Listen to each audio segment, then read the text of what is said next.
Hello, thank you for coming. Thank you for the invitation.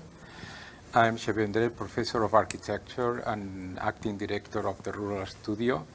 And I'm going to talk about the research project that we do there that's called the 20K House.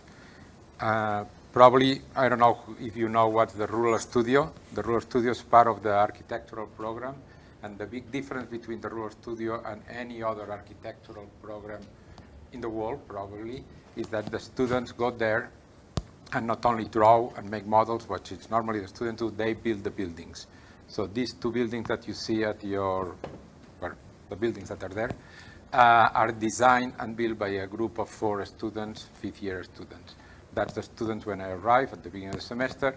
And we are in the middle of nowhere in Newbern, West Alabama, 150 miles from here.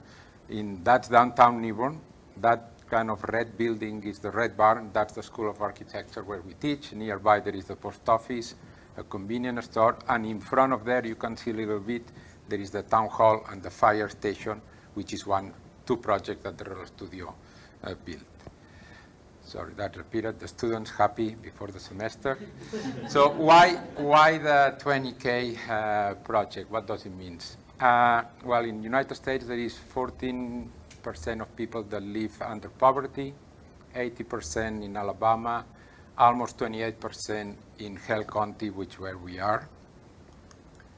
And if you look that in a bigger picture in the southeast of United States, you can affect that almost 14 million and a half people with this project.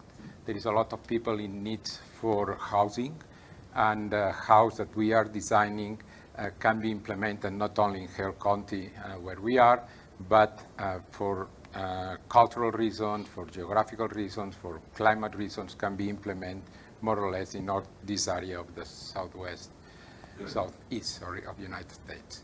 These are samples of how people live there, houses that doesn't have the minimum things for living.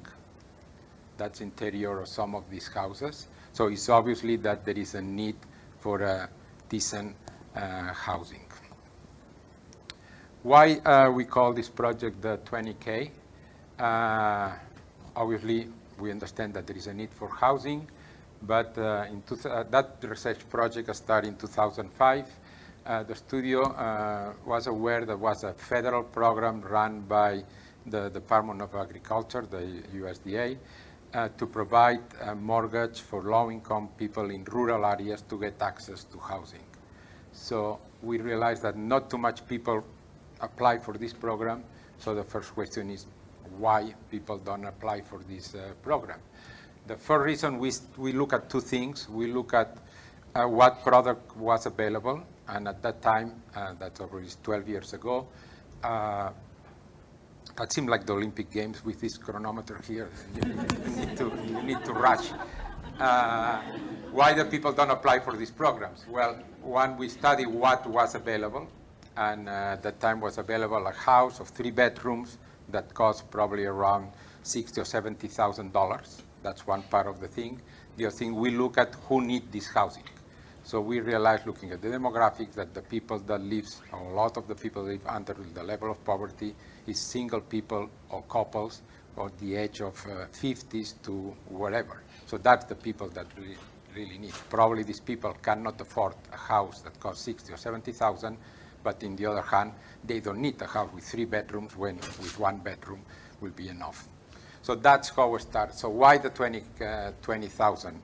Now is not the price, that's kind of a brand, that's the meaning. So we start looking at how much money people living with some kind of subsidy of the government gets every month, how much they need to eat, how much they need to dress, how much they need to pay electricity, how much money is left that they can afford every month for a mortgage. So that was $108. So if you do the equation in the other direction, and at 5% interest at the time, that's $20,000. So the concept is not that the houses are going to cost $20,000, obviously right now cost whatever, but the concept is how much a person living with the government subsidy can afford every month for the mortgage. So that's how the project started. So obviously we redo this number every year.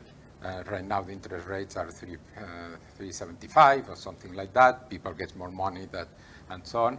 And also, we study different kind of demographies that to start studying 2-bedroom houses or 3-bedroom houses and so on. Another part of the equation of this project is that we want to bring economy in a place that is really poor, that doesn't have jobs. So there is 2 more layers on this research project. Is all the materials need to be buy locally, and all the materials, if it's possible, have to be manufactured locally. So at least Alabama produces lumber, and most of these houses are built with 2-bys and plywood and OSB and all these kind of things that came from wood. So that's good, because at least the economy stays in place. And the other thing is that we are designing these houses with a very simple system of construction that local people can build. So we know that a small contractor with 3 people can build 14 or 16 of these houses a year. That means that 4 families can make a living in a place that is really needed.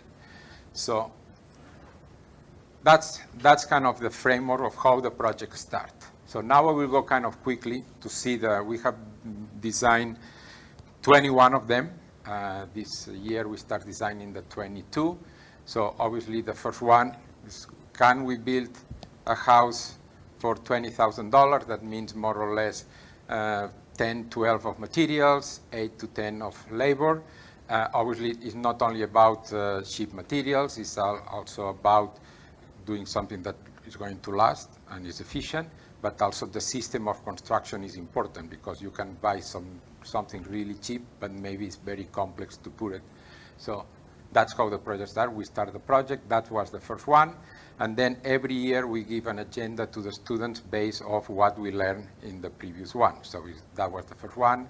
We criticize, we analyze, it's in cost, what things we can change, what things can be made better. I will kind of fly around testing different materials with conversations. The first one was very experimental. There is no even partitions in this one. Trying to see that the walls are structural. We experiment in 2 flats, making a more nice material for the facade, different system of structure. And then finally, after some experimentations, we come up with 3 projects that now we call product line. We always name the houses the name of the person that we gave. We gave these houses to some people in the area that they needed. That's Dave's house. Very simple houses, obviously, but well-designed and very efficient. That's Max's house, and that's Joanne's house. These houses, now we are starting to put that in the market. That's a very complex thing that I'm not going to explain now, because it will be hours and hours, but you get an idea. After that, we start thinking about houses that are accessible.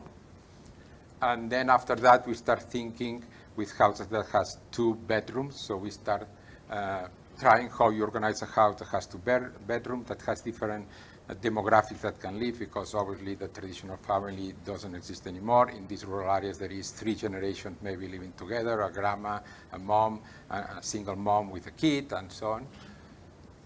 And so this is some of the tests that we are doing, and we don't expect that these houses will be then developed. It's just an experiment. We work on that, learn from that, give a new agenda for the next one. And I will go kind of quickly.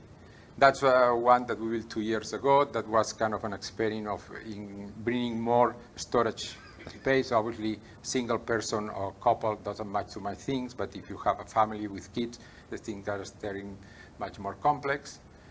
That's one that we experiment with kind of different demographics, separating what's dining and living room. Normally they were all together, but if you separate it, that provides opportunities that maybe someone is in the living room doing something, but the kids can be doing the homework in the dining room.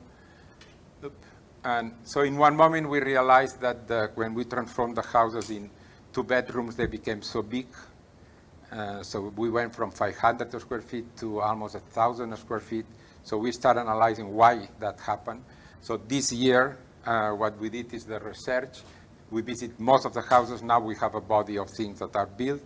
So we visit all the houses, we document all the houses, and we draw what we draw originally as architects and how the people use it. So understanding that, I will fly with that but you get the idea, no? So how we think as an architect, but then the people use, how they put the furniture and so on.